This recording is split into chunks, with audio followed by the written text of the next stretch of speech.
Hello, hello, hello. This is Gresh from the I Am CEO podcast, and I have an awesome guest back on the show today. I have Elizabeth McBride. Elizabeth, excited to have you back on the show.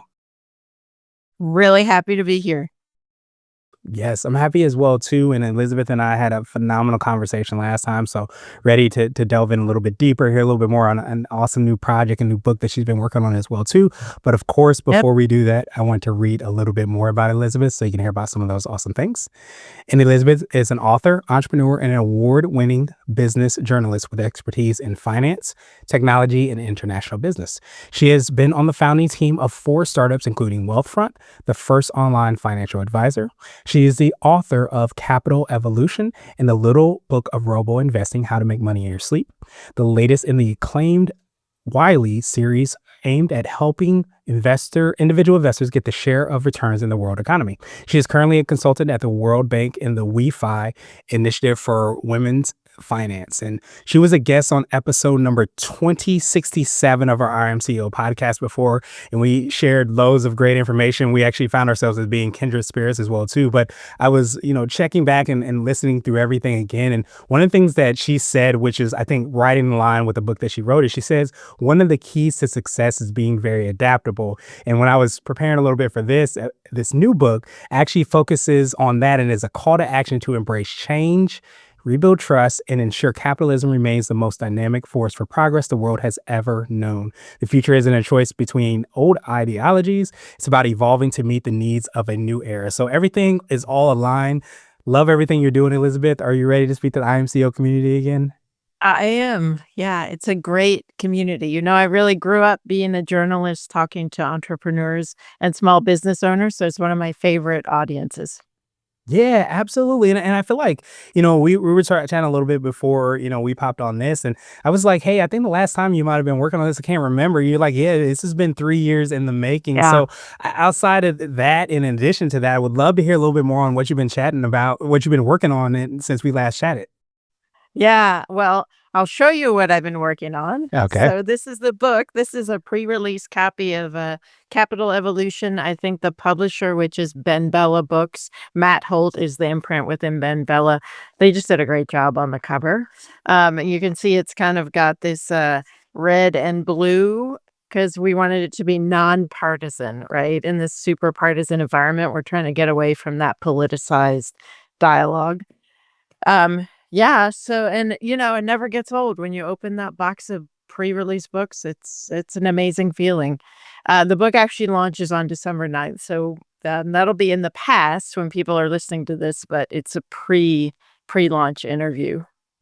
So Yeah, absolutely. so yeah, go ahead. Yeah. Go ahead. You asked me Yeah, a I mean, I would question. love to hear more about that process and everything for you. Like, what led you to get there? Because I imagine, like, at the heart of like entrepreneurship and getting started, capitalism plays a really big part of that. But I imagine in this book, you delve way deeper than probably we kind of even consider, and I feel like it probably arms us with a great understanding and ability to be even better, like CEOs, entrepreneurs, and business owners. I hope so. The book really grew out of my first book, which was called The New Builders: Face to Face with the True Future of Business, which I wrote with Seth Levine, who's a venture capitalist in Boulder, Colorado. He runs Foundry Group, which is a $4 billion VC firm. And I got interested in working with Seth because it's one of the few VC firms that has really grown large outside of Silicon Valley or New York or the kind of usual suspects. So we met about a decade ago, and we've been working together ever since. The first book, The New Builders, was an unexpected success and important in the economy because we actually set out to write a coffee table book about small business and entrepreneurship. And it ended up that we gathered up all this research, and then the pandemic hit. And because of that, we were sitting on a real trove of research about what the small business community in the US actually looked like, which was women and people of color. Like by far, they're starting the most businesses, but they also have trouble accessing capital. So that book was really about that new future of American business. And because it came out in the pandemic, it had a big impact on policy in the US. So Mhm. the US Senate You'll know this name, but Tim Kaine, his chief of staff, emailed me at some point during the first few months of the pandemic and said, "Hey, we used your research to help reshape the small business aid bill." Wow. And so that was major, right? I'm a journalist. I really care a lot about having a good impact in the world, and that's I wrote a book that had an impact that was $250 billion, right, and touched Wow. millions of small businesses. So out of that, I thought, well, I'm not going to give up writing kind of serious policy books because I thought it was important. And so Seth and I decided to write this book, the one I just held up, because of that early success with the new builders. Yeah. And so, yeah, just interrupt me anytime. But the we decided that the most important thing to write about would be the future of capitalism.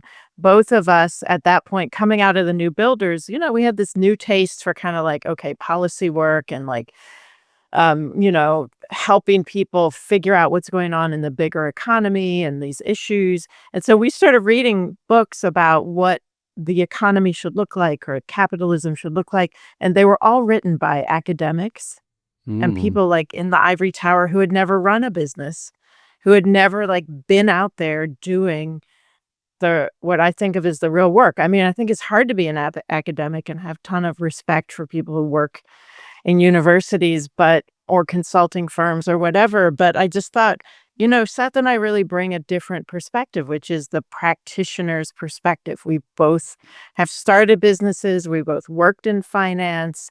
I mean, I've been an entrepreneurial journalist. I've been a founder myself. And we thought we would really add to the conversation about what the bigger economy should look like if we wrote a book. And that's how we got to Capital Evolution. Nice. I appreciate you so much in drilling down on like what came about and like how all these are that common thread. I think Steve Jobs has that quote where he always says you can sometimes just paint, the picture of your life like looking backwards. And sometimes we don't realize, but as you start to lean into that expertise, that knowledge, and be very much so like a journalist and ask questions and say, hey, I wonder why this, I wonder why that, and not just leave it there, but actually lean more into it. Sounds like that's what's been like an underpinning in everything you've been doing. Yeah, I'm a really curious person, and I mean, I've probably interviewed over the course of my business journalism career, like 10 or 15,000 people, right? Wow. All over Wow. the world. And at a certain point, I just realized that the people who are at the very top, and we interviewed, quote, the top.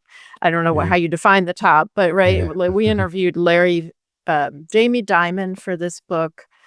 We interviewed Dan Schulman, he's the CEO of Verizon. Nice. Um, we also talked to to small business owners, right? Quote small, like people.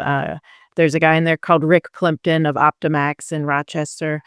But what I've realized from talking to people from like refugee business owners who are literally running a stand by the side of the road, all the way up to Jamie Dimon, is that there's not nearly as much difference as you think between Mm, people.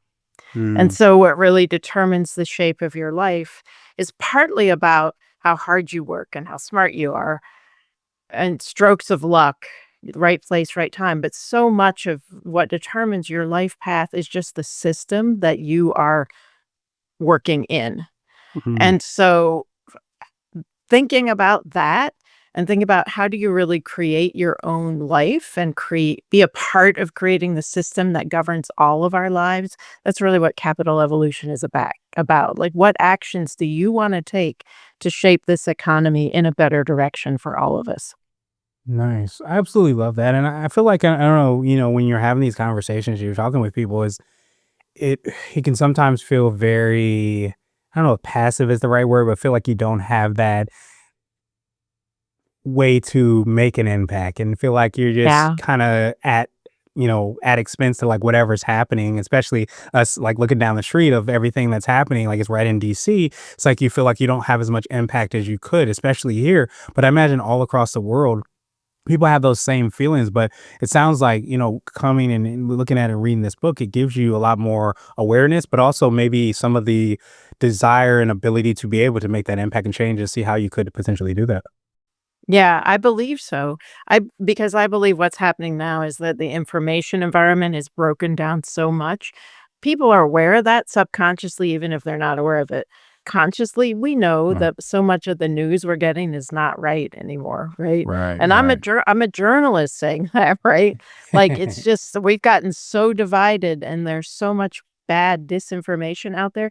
So Right. this book is totally right. I will just guarantee you, like, truthful and straight down the middle, right? 3 years of research, interviews with all kinds of people, is as factual and fair and accurate as we could possibly make it in the middle because 'cause we're both centrists. But I think first you have to understand that feeling where you think, "I can't do anything," I Yeah. believe that is somewhat created, right? Mm. Yes, it's a big world. Yes, it's a big economy, but you're being told you have no power, and you actually do have a lot of power, especially if you're a Ooh. business owner or if you're already aspiring to be a business owner, you've already got agency in your heart, right? And so Right. you're gonna be able to pick that up. You're gonna be able to make a change in the world. Yeah. Yeah, that's such a huge thing, because I've always felt like at the heart of it, entrepreneurship is all around problem solving, and I feel like Yeah. when you have that desire to say, "Hey, this isn't right, so let me change it," and I feel like that, Mhm. while is always kind of considered to be business only, I feel like Mm. the entrepreneurial people of the world are going to be able to solve problems all across different boundaries and very much so Mm. interconnected. So it's great to hear, like even having that awareness and that agency, I guess you could say, it allows you to be able to kind of look at any problem and say, "Hey, I can have that impact Yeah. because I have this kind of innate DNA or things that I've developed to make that Right. happen." Yeah, that's the name of your podcast, right? Yeah. Like, I am CEO, right? Like, Yeah. you are you are really a big piece of creating the system and the world that we live in. And it's especially important right now because I think what we discovered when we started interviewing people is that we're at a huge moment of transition, which is Yeah. exactly the time when there's a chance to be involved in creating the new rules, right? So you Mhm. can be part of coalitions, you can be talking to people that you don't normally talk to, you can be a bridge builder, you can be working on a problem in your business that is constructive rather than destructive. And understanding that we're at this moment of transition is really important because it helps you understand that what you're doing makes a big difference. Yeah, absolutely. Very much so in entrepreneurial form. I went to Howard for my undergrad and I was reading something, had no idea around the bison is, and I learned that the bison actually is one of the few animals that actually will run towards the storm. It sounds like you're speaking directly to that, where you get the opportunity to be part of that change. And sometimes when there's so much that's happening, so much that's changing, you kind of want to retreat and say, "Hey, I don't want any parts of that. I'll find out when the calm of the storm is there, where, Yeah. it's blue skies and all those things." But it sounds like you're saying, like, because there's so much change and because you guys have been able to kind of have these conversations, the time is now where that opportunity is there to be able to kind of make that impact and start to build things in the way that, we see as a great vision for the future. Yeah. I love that. I didn't know bison are the only animals that run Yeah. toward the storm. That's Yeah. great. Yeah. Yes. Fun fact. Yeah. So, yeah, because, I go to Montana every summer, so I have spent some time with bison. Yes. So, yeah, and not too close. Yes. Not too close. Exactly. Right. On the National Park Service, Instagram feed, they say, "Don't pet the fluffy cows." And I'm like, yeah, Yeah. stay away from the bison. Yeah. But Yeah. that's funny. Yeah, Yeah. that makes the most Uh, sense. Yeah, the most I've seen has just been in the logo, so there you go. oh, That's the closest I've well, been. so so I was gonna, just share the story of one, person that we talk about in the book. Please do. Um, like, at a certain point, we started to dig into to history a little bit. We interviewed a bunch of really smart people about, the shape of capitalism and what they see as going forward. And a lot of them talked about moving away from Milton Friedman's version of capitalism, which Mhm. is neoliberalism, which is like leave everything up to the markets, right? Okay. That's what he said. But the markets as we envisioned them back in the 1970s aren't functioning all that well today. Mhm. And so that's what we're really talking about, right? Is how do we keep a free market system, but recognize that the markets we created aren't working as well anymore. Mhm. Um, and so we interviewed people like Jamie Dimon, who agrees with that thesis, by the way, and Dan Schulman, who very much agrees with that thesis. Like there are a lot of CEOs who are shifting their big companies in that direction. But I also wanted to uncover the story of somebody who wasn't like a CEO, because I do Mhm. think it's important for everybody to understand the role and the power they have. And so we found the story of a guy named Marion Folsom, who was Mhm. working for Kodak back in the 1920s. Mhm. And he helped create the world of the 1950s. So there's like, if you look in American history, we all know this intuitively, right? The America reshapes itself every few decades, right? Right. Maybe after a war or after something reshapes itself. And so he was there in the 20s and went through the Great Depression. So he was in one of those transition times and shaped the 1950s and 60s. And so he was an executive at Kodak, so not like a CEO, but a young executive in the 1920s who was very bothered by the labor system. He didn't like it that when companies' production slowed down, they just laid people off and Right. families went without, right? They just didn't get a Mhm. paycheck. And so he said, well, what if we could get together and we could put like an unemployment insurance plan together and just do that among companies in Rochester, New York. And he called it the Rochester Plan. He got like 10 companies to sign up. Kodak was one of the companies. Mhm. And they pooled their money and they paid people even when they were laid off. But the plan failed because the pool wasn't big enough. Like the risk was too big for the pool of money that these companies could put together. Got it. Then the Great Depression hit. And he was like, wow, this is really worse, right? Now we got all this kind of unemployment, like a disaster. And so he went back to the drawing board and he came up with an even bigger and better plan. And then he went and he talked a bunch of policymakers in Washington, D.C. into backing his plan. And then he went on to serve in the Eisenhower administration and the Truman administration, so cross Republican and Democrat. And the system he ended up building was Social Security. Mm. And so I just think it's an example of the fact that as you're working through whatever business problem and you're deciding how well you're going to treat your employees and you're setting the rules for how your business is going to run, just recognize that you are part, whatever you're doing, you're part of that system, that society that we're all building together, and be a part of it. Like Marion Folsom, what a great, like All he's right. not famous. He's not Right. famous, but he had this huge impact on people. Yeah, absolutely. And yeah, obviously, everyone knows of like Social Security and how impactful that is. And I think that is a great example. I appreciate you so much in sharing the story and, would love to, read more about that in the book because I think it kind of gives a lot more um opportunity, for people that are quote unquote everyday people, to Mhm. be able to make those impacts and really for everybody to make that impact. And I think if we start to realize that wherever we might see that issue or that problem or wish things were better, there's a seed planted that can be, blossomed into something that can be completely new and change the entire world as we know it. Mhm. And I think if you I think I do believe that people have their purpose, right? And Right. don't if you don't succeed at the first time around, entrepreneurs are great at this, right? They're Yeah. all often, very often the ultimate resilient people.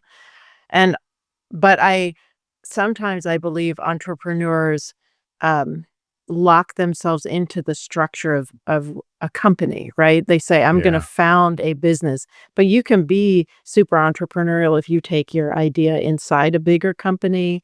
You can be entrepreneurial just, like, working in your community, that entrepreneurial spirit. And if a business doesn't work, because we all know that they're really tough, that doesn't mean the idea was bad. It could just mean that the timing was wrong, the risk Mhm. pool was too small. It could be a factor that you just have to approach it from another angle. Yeah, absolutely. I almost wonder, do you feel like that's been like a great ability of your secret sauce in and of itself is the ability to be, you've had so many thousands of like interviews and conversations around that. I think so many times when you are going through success or going through failure, we can be very kind of narrow in how we define that. You succeeded because of this, or you failed because of that. But understanding that there's so many different factors, do you feel like your ability to understand that is like part of what you feel like might be your secret sauce? Yeah, I mean, if I have a secret sauce, it's probably, I just keep adapting. Yeah, Yeah. I think I probably shared this before, but I'm a Hmm. military brat, right? I Yeah. moved 11. I always say I moved 11 times before I was 17. So, Wow. yeah, it's just you just change if it's not there's just a lot of different moments in life and you can just turn and change. Sometimes I feel like I do that to a fault, right? Sometimes you do have to Yeah. stick with something. So we all Yeah. have our different we all have our different faults, but um yeah, I if I have a secret sauce, it's probably being able to adapt and being able to build relationships with people because that's like a cross-cutting skill, that works in every Yeah. environment. Um, yeah, I do wish I wish for the entrepreneurs that I know that they realized how much of their, um, success and failure is not determined by them. Like, Hmm. we talk about this in the book and in our New Builders book as well. E I know because I've been part of selling that story of the American dream and up by your bootstraps, and if you work so Right. hard, you can do it. I believe in that, and I believe in the importance of having that American dream narrative and the aspiration it contains.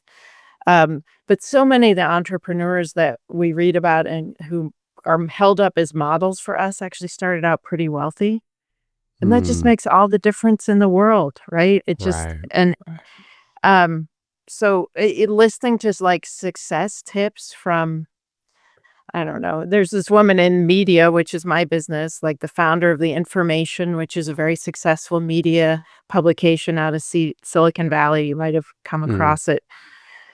I mean, somebody like she came from a really wealthy family. So Yeah. failure to her doesn't have the same stakes, right? As Right. other people. It's a lot easier to take a big risk, to make decisions that are really at the edge if you know you've got a strong net.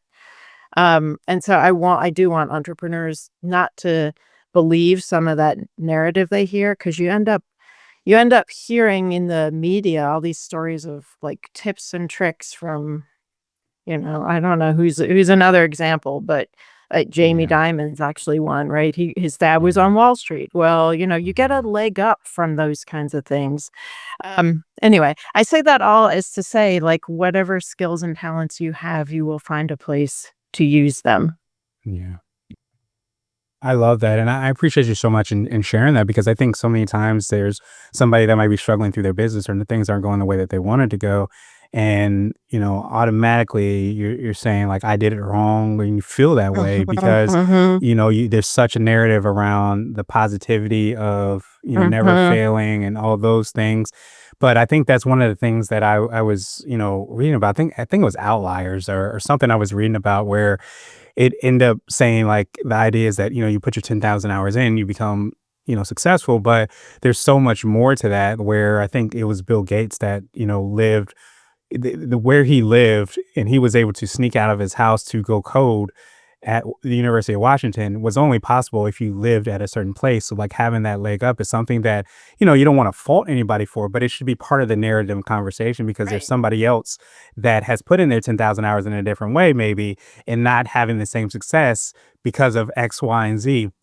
So I think having that conversation is such an essential Um, thing, not necessarily because it makes this person good or makes this person bad, but it gives this person that understanding that, hey, maybe I'm not as far because I didn't have X, Y, and Z. mhm, So it doesn't mean I need to stop and throw in the towel. It actually means maybe I can lean more into that. So I think I mhm. love that you bringing that up because I think it's a conversation that a lot of people don't know about, and frankly, it needs to be said a lot more of like truly understanding that a person isn't starting out from zero. Sometimes they're starting out a little bit farther than we thought they did.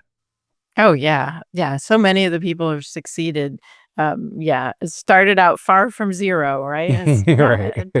yeah, and I also I think too, you have to it's such a toxic mindset when you start to think, "I did it myself. By I did it myself. all myself, right? Because then you're not apt to share what or to help give a helping hand to the people coming up behind you.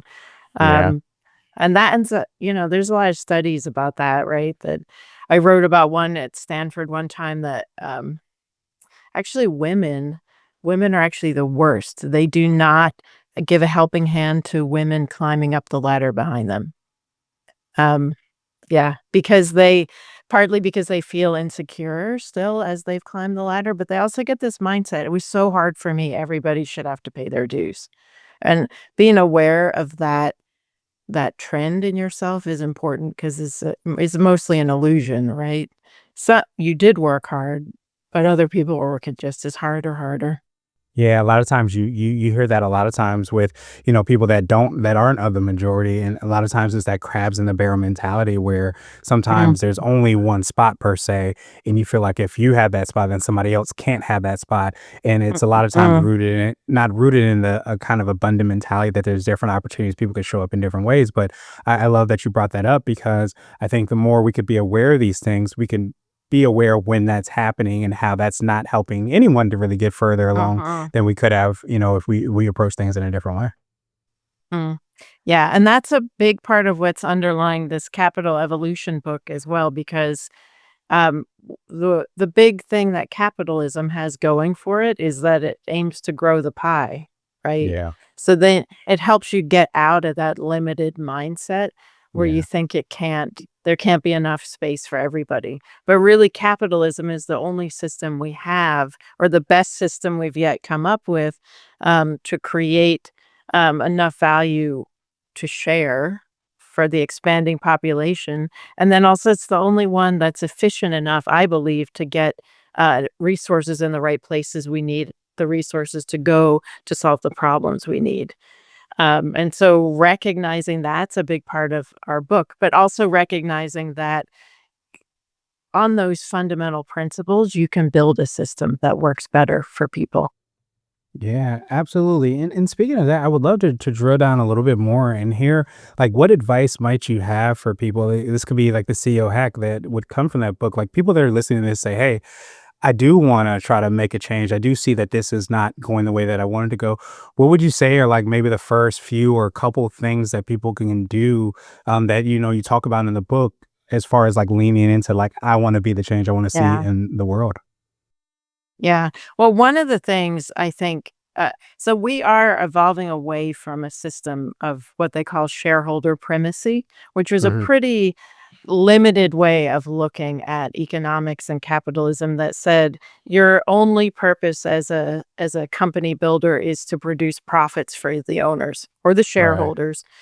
And but that's really not very realistic, right? We know now after decades of research on how people actually work that the people are quite community oriented, Right. that people, in fact, are values driven, that we care about each other, right? We all know that from the pandemic, actually. When Right. our community got taken away, we all suffered for it.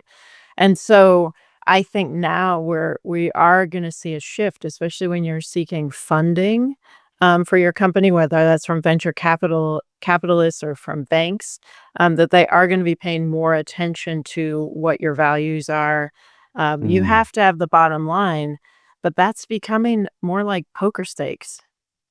So you got to Mm. have the bottom line, but you also have to be able to articulate the vision and the mission of what you're working on, Hmm. and whatever that is. So we talk about that a good bit in the book, right? It's could be you're a very employees first company. That's sort of like the easiest thing, I think.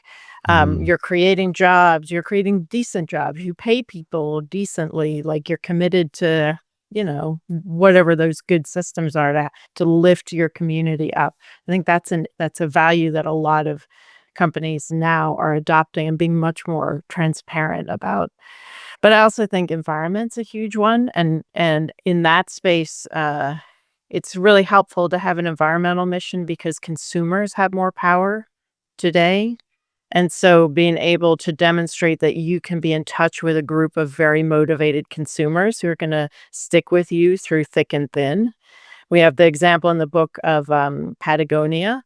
is a very famous example of a values, company that just adopted environmentalism as its thing and found its customers, and boy, they stick with it. But there's tons of, it doesn't have to be environment. It can also be, we talk about Hobby Lobby, which is a Hmm. company whose values are not aligned with mine, but they definitely have a strong sense of values and they found their consumers. And so that's another example of the world we're moving toward, right? I think you have to have both the business model that works, but ingrained in that is this values-driven approach to business. Yeah, that's really powerful, kind of even thinking about it and see like kind of evolution of that and what's actually happening because it isn't just, P&Ls, it sounds like, obviously, and they play a part, but it also sounds like, drilling down, I always say like the human part of business. And when you start talking about values and mission and things like that, those are human elements that I feel like are attached to business. So it sounds like making sure that you're not just doing X, Y, and Z, but you have a reason why you're doing X, Y, and Z can really Mhm. play a really big part if you're looking for capital or trying to find your people, whatever it might be. This sounds like that could be a really big part of the evolution of capitalism. Yeah, I I think we've people who were transparent and purposeful about the companies they're building always thought of themselves as outsiders, and they were, right? In the shareholder only world, they were the outsiders. But now we're in an evolution where they are now the mainstream. We are now the mainstream, No. right? If you Mm, talk about your values, if you design your business around your values, that's not a fringe anymore. That's the mainstream now. And yeah. so if you're not doing that, you're actually behind the curve. Mm.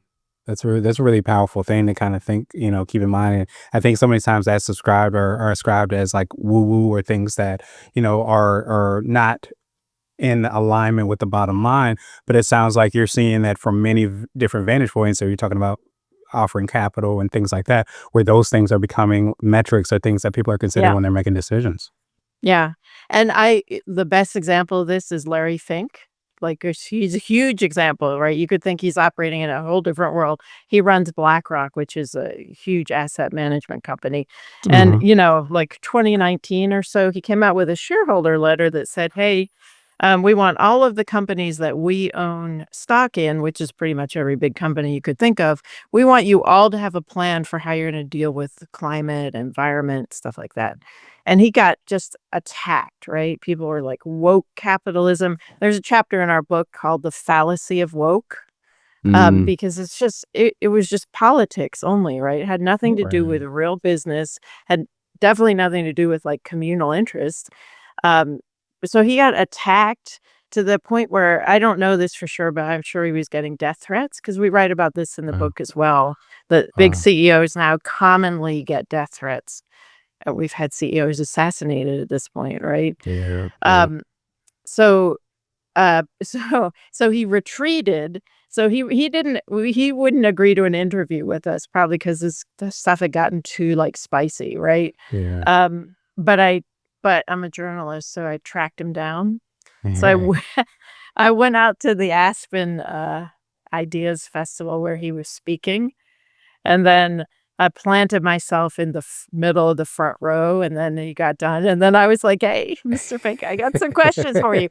Uh, and I got and so anyway, I pressed him kinda hard, and you can look at it, right? It made global headlines, my exchange with him because I got him to acknowledge he had backtracked, right? He had said, We Mm, don't do ESG anymore. We don't do that kind of investing anymore that takes environment into account." He said he was embarrassed he ever got dragged into it. And then I pressed him on it, and the real truth of it is he's not talking about it anymore because he got attacked for talking about it, but the company's still doing it.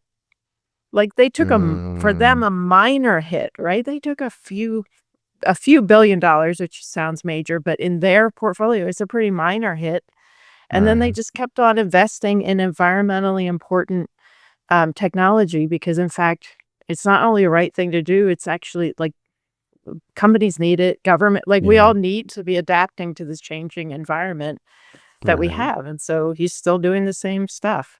But so that I feel like is the best example of the evolution we're in, right? The politics and the woke and the this and that, is mainly a distraction to what's really happening in the economy, which is that many people are realizing we are in trouble. We may not Yeah. be able to fix our troubles, but many people are recognizing we have them and working pretty hard to try and solve them. Yeah, well, I appreciate you so much for sharing, and of course, sitting in that middle, front row as well too, to be able to ask those questions because I think that's such a big thing because it's funny that you brought that up because I was literally wondering like if somebody that might be listening to this that might have like strong feelings on whatever topic, you kind of sometimes feel like you can't speak about those things, but it sounds like even if you don't quote unquote publicly speak about them, you still have the opportunity to take actions to be able to make that change. And I think the combination of both of those things sounds like it's what's going to be of tomorrow. And I feel like if you are somebody who is going to plant his or her flag, that's going to be even more powerful. So it's something that is sounds like becoming a little bit more of the reality of where we're living and some of the things we have to do as business leaders, especially. Yeah, I think so. I think we are moving. I don't think anybody should do things that make them uncomfortable, right? If you feel like you're in a Right. space where speaking out puts you in danger, makes you uncomfortable, and don't do it. But I feel like you take right. You feel braver and braver as you practice being brave. So take a small step and take a bigger step and take a bigger step, and then before you know it, you're like a crazy journalist going out to Aspen, sitting in the front row, right? It's totally I'm still here. Yeah. There you go. I love it. And so, what would you consider to be a little bit more of what I like to call a CEO nugget? So, that could be a word of wisdom or a piece of advice. Obviously, it could be something from your book, but what's something you would tell somebody that's reading or listening to this, or potentially your younger business self? Hmm.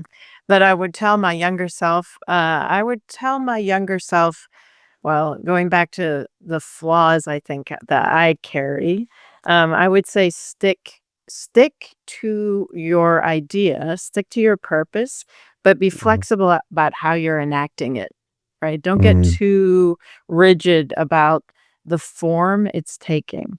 Um, because you should take what's offered to you, right? Take the opportunities of what's offered to you. That's the advice that I am trying to enact in my own life now, and that's what I would say to my younger self. And that's also what I would say to business leaders and business owners. You know what your values are, so stick to those. They're at your core. You know what your advantages are as a person, what your best qualities, best skills, best attributes are. Stick to them, but don't be so rigid about they have to take the form of a big company or they have to be in a regular corporate job or they have to be this or that, right? Your opportunities are wider. yeah, absolutely. I often say if you run your own race, you can't lose. But a lot of times we have to lean into what our race is and understand what that is. And a lot of times we Yeah. ultimately know. But sometimes, as you said so well, it's having that courage. And sometimes courage isn't something you can buy and have shipped to you from Amazon. It's something you have to kind of work at, and you to do it by doing courageous things little after little after little, and then it starts to build up, and you become more and more courageous. Yeah, I think that bravery is something you can really practice. I'm a strong Mhm. believer in that. So take a small step, and it gets a little addictive, right? I think Yeah. I think courage gets addictive the more you do it. Yeah, absolutely. Well, now I want to ask you one of my absolute favorite questions, which is the definition what it means to be a CEO. And I know you've talked with so many different CEOs, like you mentioned, in so many different brands. So, how would you define being a CEO? I would be so curious to see what I said last time you asked me that question. So you're gonna have to tell me if I give the same answer. Yeah. Um, I define being a CEO. Uh, I think the definition that comes closest to me is being a servant leader. Mm, Um, right, like, I believe, if courage is the father of of all virtue, then humility is the mother of all virtues, and mm. I think if you're a CEO, you recognize that, you still have a lot to learn, and your job is to take care of the people around you. Yeah. Yeah. I love that definition because I think that speaks so much to, especially you mentioned, as being a journalist and being able to kind of one of the things I've always loved about journalism is being able to kind of find the story, but it's not just find it so that you can you have it yourself and you're hoarding it and you're not sharing it. It's to make the world a better place. And I think as you said so well and everything you talked around, that's in the book, it's around understanding that the world can be better by the things that we do. And when we take those actions and we are servants to the world, to the people that are within it, then it starts to fuel us in a different way. And when we could tap into that, then really phenomenal things can happen. And frankly, we start to realize that as we lean more into it, other people get behind us as well too. Yeah. Yes. That's what turns you into someone that people will follow.